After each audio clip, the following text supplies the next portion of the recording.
தமிழ் நெஞ்சங்களுக்கு கோடங்கியின் அன்பு வணக்கம். உதயநிதி ஸ்டாலின் கைது சென்னையிலேருந்து தஞ்சாவூருக்கு போலீஸ் வேனில் கூட்டு போனது. தஞ்சாவூருக்கு போவதற்கு முன்பாகவே ஒரு யூட்டர்னை போட்டு தஞ்சாவூருக்கு முன்னாடியே சொக்கம்பட்டி அப்படின்னு ஒரு ஊரில் போயிட்டு அவர் விசாரணை பண்ணது. அப்புறம் நள்ளிரவில் அவர் விடுதலை பண்ணது அப்படின்ற பல விஷயங்களை நீங்கள் பார்த்துருப்பீங்க. நேற்று முழுக்க பரபரப்பான நிகழ்வு தான் சென்னையில் அதிகாலையிலிருந்து தொடர்ந்து நடந்து கொண்டிருந்தது. போலீஸ் இவ்வளவு கேவலமாக அவங்க சட்டம் தன் கடமையை செய்கிறது அப்படின்னு ஏவலாளாக மாறி ஒரு அசிங்கமான விஷயத்தை செய்து தமிழ்நாட்டில் மட்டுமே பேசி கொண்டிருந்த ஒரு விஷயத்தை அங்கொன்று இங்கொன்றுமா யாரோ ஒருத்தர் பேசிக்கிட்டு இருந்த விஷயத்தை நேஷ்னல் மீடியா வரைக்கும் பேசுகிற மாதிரி அடிச்சிருக்கிறாங்க நேற்றைய நிகழ்வு. யாருக்கு அந்த நாற்றம், யாருக்கு அந்த கேவலம் அப்படின்னு சொன்னால், ஆக்சுவலாக தமிழ்நாட்டில் மட்டும்தான் இந்த நடிகை பேர் பேசப்பட்டு கொண்டிருந்தது. சம்மந்தம் இல்லாமல் பேசுவாங்க. அந்த நடிகை ஏன் உள்ளே வராங்க, ஏன் வெளியே இருக்காங்க, ஏன் அவங்களை திருச்சி பேசுகிறாங்க, இணைச்சி பேசுகிறாங்க, ஒன்றுமே தெரியாது. நமக்கு யாருக்கும் எதுவும் தெரியாது. ஆனால் அதுக்கு எல்லாத்துக்கும் காரணம் இவரே சொல்லுவார், இவரே அதை செஞ்சிட்ருப்பார். இவரே யாருன்னா, இவர் யாரும் இல்லை, தமிழ்நாட்டுடைய முதலமைச்சர் தான். அவர் தான் தேவையில்லாமல் அந்த நடிகை கூப்பிட்டு கல்யாணத்துக்கு போகிறது, அந்த நடிகை கூப்பிட்டு அங்கே போகிறது, ஏழு வீட்டுக்கு போகிறது, இது எல்லாமே தொடர்ந்து செஞ்சதனுடைய விளைவாக தமிழ்நாட்டில் மட்டும் அங்கொன்று இங்கொன்றுமா பேசிக்கிட்டு இருந்தவங்க நேற்றைய உதயநிதியினுடைய கைது, அந்த கைது காரணமாக நேஷ்னல் மீடியா வரைக்கும் அதை பற்றி பேச ஆரம்பித்தாங்க. இது எவ்வளோ பெரிய அசிங்கம், பெரிய அவமானம். இதை விட பெரிய விஷயம், இந்த கைதின் மூலமாக யாருக்கு பேக் ஃபயர் ஆகிருக்குன்னா, நம்ம முதலமைச்சர், தமிழ்நாட்டினுடைய முதலமைச்சர் தாவேக அரசாங்கத்துக்கு தான் பேக் ஃபயர் ஆகிருக்கு. காரணம் என்னென்னா, இவங்க நினைச்சது ஒன்று, நடந்தது ஒன்று. அனைத்து ராஜதந்திரங்களும் வீணாகி விட்டதே, இன்னும் பயிற்சி வேண்டுமோ அப்படின்ற மாதிரி தான் இருக்குது இவருடைய செயல்பாடுகள். ஏன்னா இவங்க என்ன நினச்சாங்கன்னா, ஒரு அவதூறு பொய்யா ஒரு புட்டப் பண்ணி ஒரு புட்டப் கேஸ் போட்டு அவதூறு பரப்பிட்டான், அசிங்கப்படுத்திட்டான், ஆபாசமாக பேசிட்டான், உதயநிதி கிடையாது ஆபாச நிதி, இந்த ஒரு வளர்ந்து கட்ட ஒரு அமைச்சர் ஒருத்தர் இருக்கார் ஆதவ் அப்படின்னு, அவரை பற்றி இன்னும் கொஞ்சம் இருக்குது, வேறு மேட்ரு இருக்குது, அதை பேசுகிறேன். அவர் ஆபாச நிதி அப்படின்னு கொந்தளித்து பேசியிருக்காரு. இவர் வாயில் வராத ஆபாசமா, இவர் வாயில் வராத ரவுடித்தனமான பேச்சா, இல்லை இவங்க முதலமைச்சராக இருக்கிற தமிழ்நாட்டினுடைய முதலமைச்சர் வாயிலேருந்து நல்ல வார்த்தையே வராது, என் வாயில் நல்லா வரும் அப்படின்னு டேஷ் முதலமைச்சர்னா அப்படின்னு டேஷ் அப்படின்லாம் பேசக்கூடிய ஒரு நபர் தானே நம்ம தமிழ்நாட்டினுடைய முதலமைச்சராக இருக்கார். ஸோ இது எல்லாமே நேற்றைய நடந்த நிகழ்வுகளில் பயங்கர பேக் ஃபயர் ஆகிருக்கு. அசிங்கப்பட்டிருக்கிறது தமிழ்நாட்டு காவல்துறை, அசிங்கப்பட்டிருக்கிறார் தமிழ்நாட்டினுடைய முதலமைச்சர். ஒரு பக்கம் இந்த கைது ட்ராவலு எல்லா ஊர்கள்லையுமே இப்போ என்னென்னா, நேற்று ரோட் ஷோ போயிருக்கார் உதயநிதி. அவரை போலீஸ் வாகனத்தில் ரோட் ஷோ கூப்பிட்டு போயிருக்காங்க. அங்கே அவ்வளோ பெரிய கலவரம் நடந்திருக்கு தஞ்சாவூரில் இந்த தாவேக கொடியெல்லாம் பிச்சு போட்டு கொடும்பாவிலாம் எரிச்சிருக்காங்க. பொதுவாகவே பார்த்திங்கன்னா, கொடும்பாவி எரிக்கிறது அப்படின்றது அத்தனை சீக்கிரத்தில் காவல்துறை அனுமதிக்காது. எப்படியாவது போய் அதை பிடிச்சி இடித்து அணைச்சி கொளுத்த விடாமல் பண்ணோம், என்னென்னமோ பண்ணோம். ஆனால் தஞ்சாவூர் திமுக முன்னாடி ஒன்றுமே செய்ய முடியல, வேடிக்கை பார்க்குற நிலைமைக்கு ஆகிப்போச்சு. கொளுத்தி அது முதலமைச்சருடைய உருவ உண்மையை கொளுத்தி பயங்கரமான அட்ராசிட்டியை பண்ணியிருக்காங்க. மிகப்பெரிய ஓஜி திமுகன்னு சொல்கிற மாதிரி இப்போ தான் அவங்க ஃபுல் ஃபார்மில் வந்திருக்க மாதிரி இருக்குது. திருமண பக்கம்லாம் அடி, திருமண பக்கம்லாம் பெரிய போராட்டம், பயங்கரமாக நேற்று ஒரு பெரிய பரபரப்பு. காலையிலேருந்து நைட்டு வரைக்கும்னு வச்சிங்களேன், மழை கொட்டுன்னு கொட்டுச்சு மழை. ஆனால் அந்த மழையிலையும் அவர் விடுதலை ஆகி, அதாவது அந்த போலீஸ் ஸ்டேஷன்லேருந்து வெளில வர வரைக்கும் அவ்வளவு தொண்டர்கள் பயங்கரமாக கொண்டாடி அனுப்பிச்சி விட்டாங்க. ப்ளஸ் அவர் அங்கேருந்து திருச்சிக்கு காரில் திருச்சியிலேருந்து விமானம் மூலமாக நள்ளிரவில் சென்னை சேர்ந்தார். திருச்சி விமான நிலையத்தில் அவர் பத்திரிகையாளர் சந்தித்து அவர் பேசும்போது, நான் குடும்பத்தோடு இருக்கேன், எனக்கு அப்பா அம்மா என்னை அப்படி வளர்க்கலை, நான் தப்பாக பேசவே இல்லை, பெண்கள் குறித்து நான் எந்த விதமான அவதூறான கருத்தை நான் பேசலை, நான் பேசுனது காவிரி தண்ணி பற்றி தான் பேசினேன், காவிரி குறித்து காவிரி நீரை பெற்றுத் தருவதில் இந்த தாவேக அரசாங்கம் சுணக்கம் காட்டுது, முறையான எந்த நடவடிக்கை எடுக்கலை, அந்த தண்ணியை பற்றி தான் பேசினேன், அதுக்காக இவங்க கைது பண்ணுறேன் அப்படின்ற ஒரு முயற்சி எடுத்தால் நான் 1000 முறை அதை பற்றி பேசுவேன். ஏன்னா நான் எங்கள் அப்பா அம்மா என்ன அப்படி வளர்க்கலை, நான் ஒரு மனைவியோட என் குடும்பத்தோடு வாழறேன் அப்படின்னு போகிற போக்கில் வாழைப்பழத்தில் டபக்குன்னு ஒரு ஊசியும் ஏற்றிருக்காரு. என் பொண்டாட்டியோடு நான் வாழறேன்டா, நான் என் குடும்பத்தோடு தான் வாழ்ந்துக்கிட்டு இருக்கேன், ஆனால் முட்டா பயல்களே அப்படின்னு யாருக்கோ சொல்லியிருக்காரு. நீங்கள் யாரையாவது முடிவு பண்ணிட்டீங்கன்னா அது நான் பொறுப்பு இல்லைங்க. உடனே நேராக பாஞ்சிட்டு இங்கே வந்துடாதீங்க. நான் வந்து சொல்கிறது அவர் சொன்னதை சொல்கிறேன்.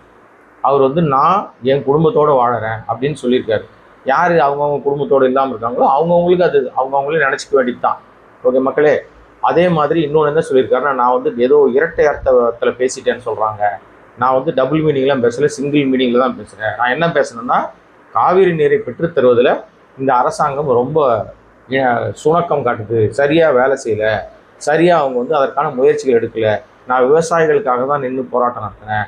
மிகப்பெரிய போராட்டத்தை மடை மாற்றுகிற விதமாக என்னை கைது, என்னை மிரட்டி பார்க்கலாம், உருட்டி பார்க்கலாம் நினைக்கிறாங்க. என்னையெல்லாம் மிரட்டிலாம் பார்க்கலாம் முடியவே முடியாது. நான் ஒரு முறை இல்லை 1000 முறை இதை பற்றி பேசுவேன். காவிரி தண்ணியை வாங்கி தரணும்னு சொல்லி பேசுவேன். சட்டமன்றம் தொடங்குற நேரத்தில் விஷயம் பண்ணால் சட்டமன்றத்திலே இந்த கேள்வியை நான் கேட்பேன் அப்படின்னு சொல்லி பொலன்னு பொழந்துட்டாரு. எனக்கு எந்த பயமும் கிடையாது. நான் வந்து இது ஒரு சர்க்கஸ் கூடாரம், இந்த ஆட்சி வந்து ஒரு சர்க்கஸ் கூடாரம், கோமாளித்தனமான அமைச்சர்கள். ரெண்டாவது வந்து என்னென்னா எல்லாமே ஜோக்கர்ஸ் அப்படின்ட்டு அவர் போகும்போதே சொல்லிட்டார். அதை திரும்பவும் வந்து திருச்சி மாநிலத்தை ஏன் நான் குறிப்பிட்டு பேசுகிறேன் அப்படின்னா, கடந்த ஆண்டு இதே மாதம் ஆகஸ்ட் மாதம் நினைக்கிறேன் நான். அதாவது ஆகஸ்ட் மாதம் இல்லை, ஆகஸ்ட் மாதமும் ஒரு சம்பவம் நடந்துச்சு, செப்டம்பர் மாதமும் ஒரு சம்பவம் நடந்துச்சு. செப்டம்பர் மாதம் தான் ரொம்ப பயங்கரமான ஒரு சம்பவம் நடந்துச்சு. என்ன சம்பவம் அப்படின்னு சொன்னால், பத்திரிகையாளர்லாம் கேள்வி கேட்குறாங்க. செப்டம்பர் 27 கடந்த ஆண்டு. ஏன்னா அந்த நாள் தான் வந்து கரூரில் 41 பேர் செத்து போன, 42 பேர் செத்து போன அந்த சோகமான நாள். அன்றைக்கி தான் அவர் வந்து பதறி அடிச்சுட்டு ஓடி வந்து விமானத்தை ஏறி தப்பிச்சு ஓடி போய் பதுங்குழியில் பதுங்கினது. அப்போ விமான நிலையத்துக்கு வரும்போது பத்திரிகையாளர்லாம், சார் 30 பேர் செத்து போயிட்டாங்க, விஜய் சார்னு கத்துறாங்க. 30 பேர் செத்து போயிட்டாங்கன்னு நின்று பதில் சொல்லக்கூட துப்பு இல்லாமல் பயந்தாங்கொழியாக புறமுதுகிட்டு ஓடி போனது யாருன்னா, இப்போ நம்முடைய முதலமைச்சராக இருக்கிறவர் தான். அந்த திருச்சி விமான நிலையத்தில் தான் இன்றைக்கி அவர் பத்திரிகையாளரை சந்தித்து உதயநிதி ஸ்டாலின் எதிர்க்கட்சி தலைவர் பேசுகிறார். இன்றைக்கி வந்து ஓடி போனவர் இன்றைக்கி முதலமைச்சராக இருக்கார். அதனால் அவர் என்ன போகிற போக்கில் என்ன சொல்லிட்டாருன்னா, ஓடுகாலி முதலமைச்சர் அப்படின்னு சொல்லி ஒரு வார்த்தையும் உதயநிதி ஸ்டாலின் அடித்து பொழந்திருக்காரு. எதிர்க்கட்சி தலைவரை கைது செய்து அலைக்கழித்ததனுடைய நோக்கம் என்னென்னா, இன்றைக்கு சட்டமன்ற கூட்டத்தொடர் காலையில் பட்ஜெட் தாக்கல் செய்கிறார் நிதியமைச்சர் மரிய வில்சன். பட்ஜெட் தாக்கலுக்கு முன்பாகவோ அல்லது பட்ஜெட் தாக்கலின் போதோ எதிர்க்கட்சிகள் கேட்கிற கேள்விகளுக்கு நிச்சயமாக தாவேக்காரரால் பதில் சொல்ல முடியாது. பேசக்கூடிய அமைச்சர்கள்னு பார்த்தீங்கன்னா, நிர்மல்குமார் ஏஞ்சி பேசணும், இல்லை செங்கோட்டையன் ஏஞ்சி பேசணும், இல்லைன்னா இந்த வளர்ந்துகிட்ட அமைச்சர் ஆதவ் பேசணும். முதலமைச்சருக்கு பேசுகிற தெம்பு இல்லை, திராணி இல்லை, தைரியம் இல்லை, துணிச்சல் கிடையாது. எவனும் எழுதியும் கொடுக்க மாட்டான். ஏன்னா அங்கே ஸ்பான்டேனியஸாக ஒரு கேள்வி கேட்டால் பதில் சொல்ல தெரியாது. ஸோ இது இப்படி சூழ்நிலை இன்றைக்கு நடக்க போகுது. அதெல்லாம் நீங்களும் பார்க்க போகிறீங்க, நானும் பார்க்க போகிறேன். நம்ம மறுபடியும் அதை பற்றி பேச போகிறோம்னு வச்சுங்களேன். ஆனால் நேற்றைக்கு வந்து பனையூரில் ஒரு மீட்டிங் ஒன்று நடந்துச்சு. தாவேக்கா எம்எல்ஏக்கள் அமைச்சர்கள்லாம் எப்படி பேசணும், சட்டமன்றத்தில் எப்படி நடந்துக்கணும்னு சொல்லி அங்கே ஒரு மீட்டிங். அந்த மீட்டிங்கில் ஆதவ் நிஜமாவே கதறி இருக்காருன்னே சொல்லலாம். கதறி இருக்காரு. அங்கே சொல்கிறாரு, பொதுச் செயலாளர் பார்த்து, புஷியானதை பார்த்து சொல்கிறாரு, அண்ணே ஒரு தீர்மானம் போட்டிருங்கண்ணே.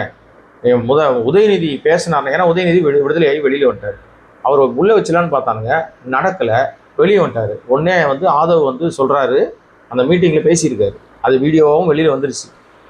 என்ன பேசுகிறாருன்னா, அண்ணே உதயநிதி பேசினார்னா அவருக்கு முதலமைச்சர் ஏஞ்சி பதில் சொல்ல வேணாம் அண்ணே. நீங்கள் இருக்கீங்க, நான் இருக்கேன், அண்ணன் செங்கோட்டை அண்ணன் இருக்கார், இல்லைனா வந்து விஸ்வநாதன் அண்ணன் இருக்கார், தம்பி ரமேஷ் இருக்கார், நம்மெல்லாம் பதில் சொல்லிக்கலாண்ணே. அவர் பேச வேணான்னு நீங்கள் சொல்லிடுங்கண்ணே, நாமளே வந்து பதில் சொல்லிக்கலாண்ணே. இதில் என்ன தெரியுது, இதுலன்னா பயந்து போயிருக்கு தாவேக்கா கூடாரம். அமைச்சர்கள் பயந்து போயிருக்காங்க. அசம்பிளி ஒவ்வொரு முறை கூட்டத்தொடர், இது வரைக்கும் நடந்த 2 கூட்டத்தொடர்லையும், முதல் கூட்டத்தொடர் அடுத்த கூட்டத்தொடர் 2த்துலையுமே ஸ்கோர் எடுத்தது எதிர்க்கட்சி தலைவர் உதயநிதி தான் அடித்து ஆடினார். அதுவும் சும்மா அடித்து ஆடல, சும்மாவே ஆடுவார். இப்போ நீ கைதுன்ற பேரில் நீங்கள் அவர் காலில் சலங்கையை கட்டி விட்டு ஒரு நாள் அவர் அலக்கழிச்சிருக்கீங்கல்ல, சென்னையிலேருந்து தஞ்சாவூர் வரைக்கும் கூட்டு போய் ஒரு அமக்கலம் பண்ணியிருக்கீங்கல்ல, சும்மா விடுவாரா? நாளைக்கு அதான் இன்றைக்கி வந்து வச்சு செய்கிறதுக்கு தயாராகிட்டார். நேற்றே கதற ஆரம்பிச்சிச்சு அந்த தாவேக்கா கூடாரம். அமைச்சர்கள்லாம் இப்போ பதறி போயிருக்காங்க. என்ன கேள்வி கேட்க போகிறாங்க, திமுக என்ன மாதிரி எதிர்வினை கொடுக்கும், சும்மாவாது இருந்துக்கலாம், சொரிஞ்சு வேற விட்டோம். நம்ம எதுக்கு எதை பேசணும்னு தெரியாமல் இந்த ஒட்டி வெட்டுறது, பொய் சொல்கிறது, பீலா விடுறது, அயோக்கியத்தனம் பண்ணுறது, மொளை மாதிரித்தனம் பண்ணுறது, பொய் வீடியோவை பரப்பி விடுறது, இதெல்லாம் பண்ணி நம்ம அசிங்கப்பட்டிருக்கோமே. இப்போ நம்ம திருப்பி கேட்டால் பதில் சொல்கிறதுக்கு நம்மகிட்ட பதில் கிடையாதுன்னு பதறி போயிருக்கிறாங்க. இன்றைக்கி கண்டிப்பாக சட்டமன்றத்துக்குள்ளாக மிகப்பெரிய சம்பவங்கள் காத்திருக்கிறது. நிதிநிலை அறிக்கைன்ற பேரில் இவங்க பண்ணக்கூடிய நிறைய விஷயங்களில் பெண்களை கவர்ற மாதிரி என்னத்தை சொன்னாலும் நிச்சயமாக இவங்க கேட்குற கேள்வி விவசாயிகளுடைய பிரச்சனை, காவிரி நீர் வாங்கி தராத பிரச்சனை, தண்ணி பிரச்சனை கண்டிப்பாக பெருசாக இருக்குங்க. நீங்கள் வந்து ஏதாவது கற்பனை பண்ணால் அதுக்கு நம்ம கம்பெனி பொறுப்பு கிடையாதுங்க. இது நிச்சயமாக உதயநிதி வெளியில் பேசின விஷயத்தை அங்கேயும் பேசுவார். அங்கே என்ன பேசினாரோ வரி மாறாமல் அங்கே பேச போகிறாரு. இதைத்தான் நான் வந்து அங்கே பேசினேன், இதை இங்கேயே நான் வந்து பதிவு பண்ணுறேன் அப்படின்னு சொல்லி மேடையில் பேசுனதை அசம்பிளியில் நாளைக்கு பதிவு பண்ணுவார். அது அவை குறிப்பில் ஏறும், பெரிய கலவரம் வெடிக்கும். கண்டிப்பாக நாளைக்கு, அதாவது இன்னைக்கு தொடங்குகிற இந்த சட்டமன்ற கூட்டத்தொடர் எத்தனை நாள் போகிறதோ ஒவ்வொரு நாளும் தாவேக அரசாங்கத்தை நித்திய கண்டம் பூர்ணாயிஸ் தான். மெஜாரிட்டி வேறு கிடையாது, மைனாரிட்டி. முட்டு கொடுக்குறவங்கலாம் என்ன முட்டு கொடுப்பாங்க? இப்போ வன்னியரசு முட்டு கொடுத்துருவாரா? IUML முட்டு கொடுத்துருமா?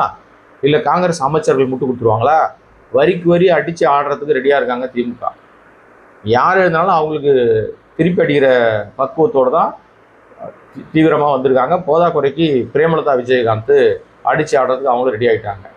ஸோ நிச்சயமாக இன்றைக்கு ஒரு களை கட்டுக்கிற விஷயமாக தான் பார்க்க போது. டெஃபினட்டாக உதயநிதியுடைய பேச்சு இன்றைக்கு சட்டமன்றத்தில் ஒரு பெரிய பரபரப்பை ஏற்படுத்தும். கைது செய்து தாவேக அரசாங்கம் வந்து அவரை அலைக்கழித்து அவங்களுக்கு அவங்களே கொள்ளிக்கட்டை எடுத்து சொரிஞ்சிக்கிட்டாங்க. எவன் கொடுத்த ஐடியான்னு தெரில, முதலமைச்சருக்கு எவன் கொடுத்த ஐடியான்னு தெரில. இந்த மாதிரி வந்து வீடியோவை வெட்டி ஒட்டி அதை காமிச்சு, இதுக்கிடையில் அந்த உதயநிதி வீட்டு பக்கத்தில் ஒரு நடிகர் ஒருத்தர் இருக்கார், சஞ்சீவ்னு பேர். அவர் வந்து விஜய்க்கு ரொம்ப நெருங்கிய நண்பர். நீ நெருங்கிய நண்பராரு, ஆனால் அசிங்கப்படாத. வீடியோ எடுத்து அசிங்கப்பட்டிருக்காரு. இன்றைக்கி கூட்டம்லாம் நின்று இருக்கு, அவர் வீடியோ எடுத்துகிட்டு இருக்காரு. இவங்கெல்லாம் காரி துப்பிட்டாங்க திமுககாரங்க. செருப்பால் அடிப்படான பிறகு உள்ள ஓடி போயிட்டான். இந்த அவமானம் எதுக்கு? மூடிக்கிட்டு சும்மா இருக்க வேண்டியதானே? இந்த பதவி என்பது நிரந்தரம் அல்ல, அது ஒரு சைக்கிள் மாதிரி தான். இன்றைக்கி விஜய் முதலமைச்சராக இருக்கார், நாளைக்கு மாறிச்சுன்னா இன்றைக்கி விஜய்க்கு முட்டு கொடுத்துறவங்களாம் எங்கே போவீங்க? அதனால் யார் என்ன பேசுனாலும் கவனமாக பேசுங்க. சப்போர்ட் பண்ணுற விதத்தில் கரெக்டாக சப்போர்ட் பண்ணுங்கள். போலியான விஷயத்துக்கு போலின்னு சொல்லி சுட்டி காட்டுங்க. தப்பு, நீ பண்ணுறது தப்புப்பா, நீ வந்து செய்கிறது தப்பு, ஆணவத்தில் ஆடக்கூடாது, அதிகாரத்தை துஷ்பிரயோகம் பண்ணக்கூடாது அப்படின்லாம் சொல்லணும். ஸோ இது எல்லாமே நிச்சயமாக இன்றைக்கு சட்டமன்றத்தில் பெருசாக வெடிக்க போகுது. உதயநிதி இந்த பல மணி நேர அலைக்கழிப்புக்கு கண்டிப்பாக எதிர்வினை இருக்கிறது. ஸோ இப்போ தாவேக கூடாரம் பதறி போயிருக்குது. திமுக என்ன நிலைப்பாடு எடுக்க போது, என்ன மாதிரி அங்கே அடித்து ஆட போகிறாங்கன்றது தெரியாமல் மொழி பிதிங்கிறதுக்கு இன்றைக்கி ஒருத்தரும் நேற்று ராத்திரி தூங்கியிருக்க மாட்டாங்க. தூக்கம் இல்லாமல் தான் ஏஞ்சி வர போகிறாங்க. சொல்ல முடியாது, விஜய் லீவு போட்டாலும் போட்டுருவார். விஜய் சட்டமன்றத்துக்கு வராமல் கூட தவிர்ப்பதற்கு வாய்ப்பு இருக்கிறது. ஏன்னா அந்த அளவுக்கு தான் பதறி போயிருக்கிற கூட்டம். என்ன நடக்குதுன்னு தெரில, பொறுமையாக பார்ப்போம். இன்றைக்கு நிகழ்வுகளை பார்த்து மணிக்கூர் தானே உங்களை நான் சந்திக்க வருவேன். மீண்டும் சந்திக்கிறேன். நன்றி, வணக்கம்.